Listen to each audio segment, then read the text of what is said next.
ये दोस्त question number 58 बोलता है क्या होता है जब फॉर्मिक एसिड का रिएक्शन हम लोग कंसंट्रेटेड सल्फ्यूरिक एसिड के साथ करते हैं तब। तो सबसे पहले फॉर्मिक एसिड का स्ट्रक्चर बनाना पड़ेगा। तो एक कार्बन के कार्बोक्सिलिक एसिड को कॉमन नेम में क्या बोलते हैं? Formic acid. तो फॉर्मिक एसिड का फॉर्मूला क्या है? C डबल बॉन्ड O और ये क्या मेरा H। तो एक कार्बन के कार्बोक्सिलिक एसिड को फॉर्मिक एसिड बोलते हैं। यहाँ पर लिखिए दोस्त फॉर्मिक एसिड रिएक्ट्स विद का मतलब पॉजिटिव साइन होता है, किसके साथ रिएक्शन करना है? Concentrated sulphuric acid. यहाँ पर लिखिए कंसंट्रेटेड सल्फ्यूरिक एसिड। तो फॉर्मिक एसिड से सबसे पहले हम लोग कार्बन डाइऑक्साइड को हटाएंगे। यहाँ पर फॉर्मिक एसिड से कार्बन डाइऑक्साइड को हटा दिए, बच गया दो हाइड्रोजन। तो हाइड्रोजन का स्टेबल फॉर्म हाइड्रोजन गैस होता है। तो बोलो जब फॉर्मिक एसिड का रिएक्शन कंसंट्रेटेड सल्फ्यूरिक एसिड के साथ करते हैं तो मेन प्रोडक्ट के रूप में कार्बन डाइऑक्साइड और हाइड्रोजन गैस बनता है। देखिए दोस्तों यहाँ पे क्वेश्चन नंबर का सी नंबर क्वेश्चन बोलता है एसिटिक एसिड का रिएक्शन क्लोरीन के साथ करते हैं रेड फास्फोरस के प्रेजेंस में। तो बनने वाला प्रोडक्ट हेल्फ-वोलार-जेलेंस्की रिएक्शन की मदद से बनाएंगे। सबसे पहले एसिटिक एसिड का स्ट्रक्चर बनाते हैं। तो दो कार्बन के कार्बोक्सिलिक एसिड को एसिटिक एसिड बोलते हैं। तो दो कार्बन के कार्बोक्सिलिक एसिड को बोलते हैं एसिटिक एसिड। रिएक्ट्स विद है दोस्त, किसी साथ रिएक्शन करना है? क्लोरीन के साथ। तो यहाँ पर क्लोरीन के साथ रिएक्शन करना है। यहाँ पर लिखिए क्लोरीन किसके प्रेजेंस में? रेड फास्फोरस के प्रेजेंस में। यहाँ पर लिख दिए रेड फास्फोरस। तो कार्बोक्सिलिक एसिड से जुड़ा हुआ कार्बन अल्फा कार्बन। तो जिस तरह इंडिया में रहने वाले सभी ह्यूमन बीइंग्स को इंडियंस बोलते हैं, उसी तरह अल्फा कार्बन के पास रहने वाले हाइड्रोजन को अल्फा हाइड्रोजन कहते हैं। तो अल्फा हाइड्रोजन, यहाँ पर अल्फा कार्बन के पास 3 हाइड्रोजन है। एक हाइड्रोजन को फैला दिए CH2H, जहाँ पर हाइड्रोजन मेटल है, क्लोरीन नॉन मेटल है। तो जिस तरह मंगरा को मंगरी पसंद है, उस तरह मेटल को नॉन मेटल पसंद है। तो एक हाइड्रोजन एक क्लोरीन को लेके भागा, बाय प्रोडक्ट के रूप में HCl बना दिया। अब इस यहाँ पर खाली अल्फा कार्बन मेरा खाली बॉन्ड हो गया एक ठो, इस खाली बॉन्ड में क्लोरो ग्रुप जुड़ जाएगा। ये बन गया मेरा CH2 के नीचे जुड़ गया Cl ग्रुप। कार्बोक्सिलिक एसिड था तो यहाँ पर बना दिए कार्बोक्सिलिक एसिड। कार्बोक्सिलिक एसिड से जुड़ा हुआ कार्बन अल्फा कार्बन, अल्फा पर क्लोरो है तो यहाँ लिख देंगे अल्फा क्लोरो। दो कार्बन के कार्बोक्सिलिक एसिड को एसिटिक एसिड बोलते हैं। यहाँ पर लिख देंगे एसिटिक एसिड। नंबर अल्फाबेट है इसलिए हाइफन दे दिए। और यहाँ पर CH2 में एक हाइड्रोजन जोड़ देंगे तो जब CH3 यहाँ पर ये CH3।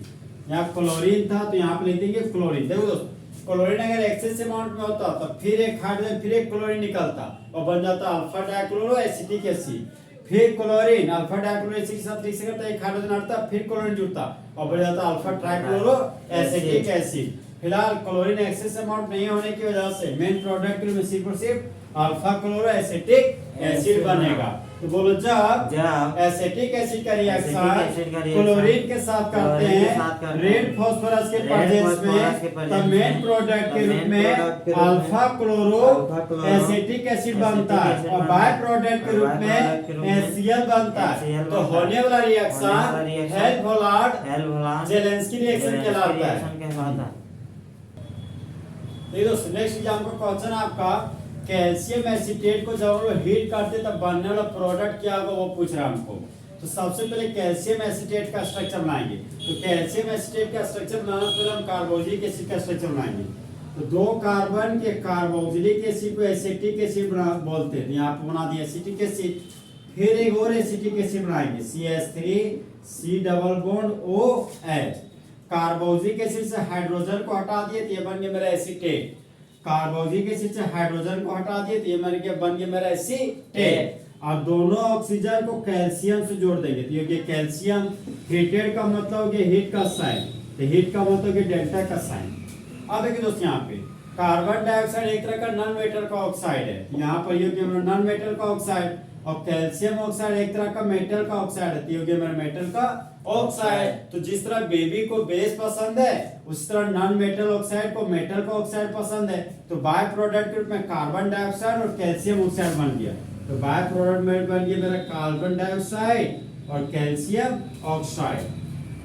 मिथाइल कीटो ग्रुप में मिथाइल ग्रुप जुड़ गया तो बन गया मिथाइल कीटो ग्रुप में मिथाइल ग्रुप जुड़ गए, ये हो गए दोस्त कीटोन। तो 3 कार्बन के कीटोन को कॉमन नेम में एसीटोन बोलते हैं और यूपिक नेम में प्रोपानोन बोलते हैं।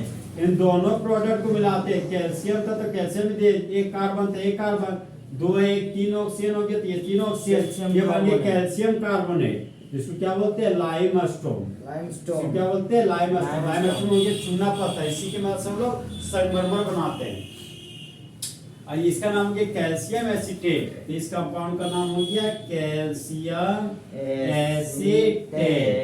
यहाँ पर लिखिए calcium acetate, calcium acetate. Ca के लिए कैल्शियम, 2 कार्बन के लिए कॉमन नेम एसिड और ईस्टर के लिए इस कंपाउंड का नाम है कैल्शियम एसीटेट। तो बोलो जब कैल्शियम एसीटेट को हीट करते हैं तब मेन प्रोडक्ट के रूप में एसीटोन बनता है और बाय प्रोडक्ट के रूप में कार्बन डाइऑक्साइड और कैल्शियम ऑक्साइड बनता है।